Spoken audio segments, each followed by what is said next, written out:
I'm Pastor George Borghardt, and this is another Higher Things video short. How do I know I'm saved? That's the subject of today's Higher Things video short. Hey, if you love our videos, if you've been learning about your Christian faith from places that you never expected to learn about your faith from, a Lutheran pastor and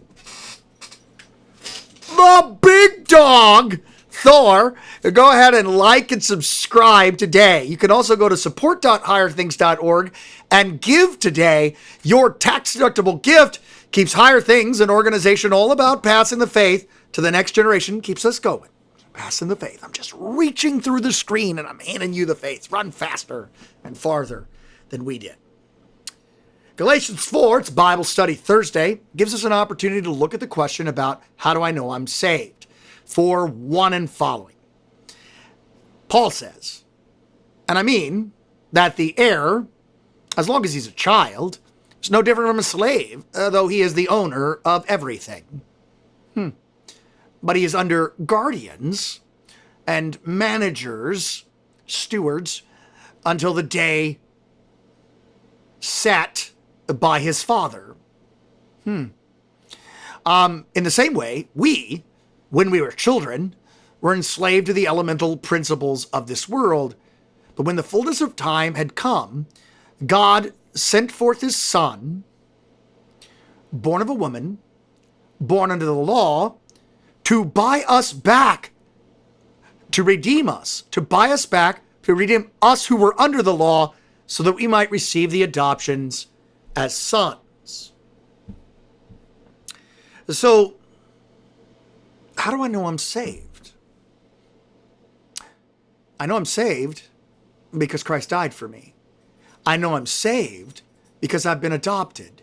I know I'm saved because God sent his Son, born of a woman, born under the law, to redeem us under the law so that we might receive the inheritance as sons.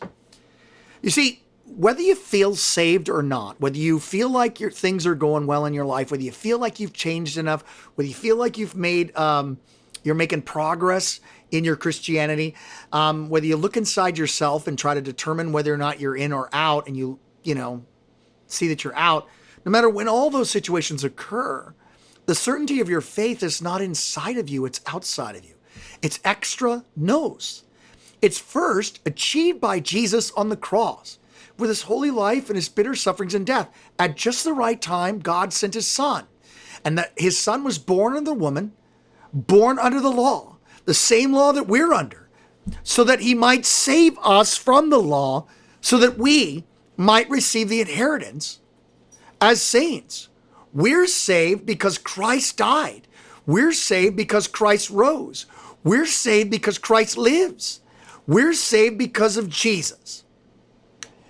Well, how do I know I believe? Well, did Christ die for you? Did he rise for you? Does he live for you? Don't look inside yourself. Look at the external word of the gospel. Think about your adoption. Think about being a child of your parents. Some days you may feel like you're on top of the world. You may look at yourself in the mirror. You may see your parents on your face. You may see their Borghardts have big ears and I have big ears, and so I see my dad's ears. I see my dad's nose. I see my mom's eyes. I have my mom's hair. Some days that seems like I can see it. And other days I feel like, well, I'm not a Borghardt. I haven't lived up to being a Borghardt.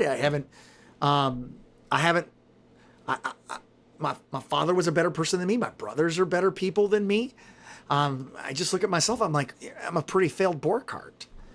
Does that make me not a Borghardt? No, I'm a Borghardt because George Borghardt's my dad and Frances Borghardt's my mom. Because my grandparents, because my great-grandparents, all of that. The same is true of God. You are a child of God because God has adopted you.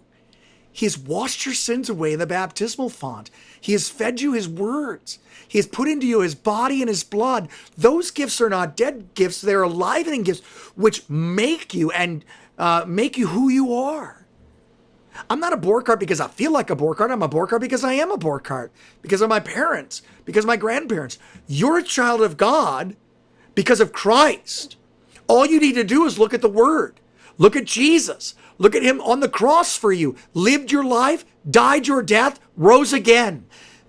Is he in heaven? You'll be in heaven too. Is he a child of God? You're a child of God in him. Is he an heir of heaven? You're an heir of heaven. Is he his father's boy? Then you're his father's boy or girl because of Jesus. Don't look at yourself to determine whether you're saved or not. You'll only be as sure as you are. You're sure, and some days you'll feel great, and other days you'll feel, not great. Come over here, boy. Come here, boy.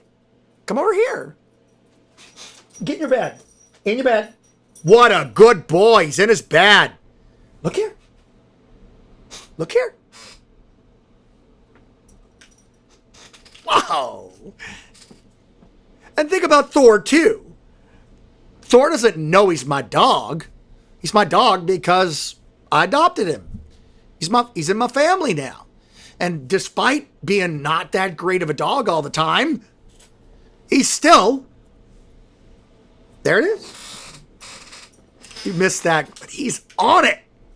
So the same is true with you. You are God's child. You are a forgiven child of God. What's true of you? So what's true of Jesus? Received by faith alone, washed on you in the waters of your baptism, fed into you in his body and blood, put into your ears in his words. Don't look at you to determine whether you're saved or not. Look at Jesus. You are an adopted child, and that's true of you when you feel it, and it's most true of you when you're not, when you don't. Think about this and believe it for Jesus' sake. It all, look at me, I'm going to get him. It all rests on Jesus. I'm Pastor George Borghardt, and this has been Bible Study Thursday and another Higher Things video short.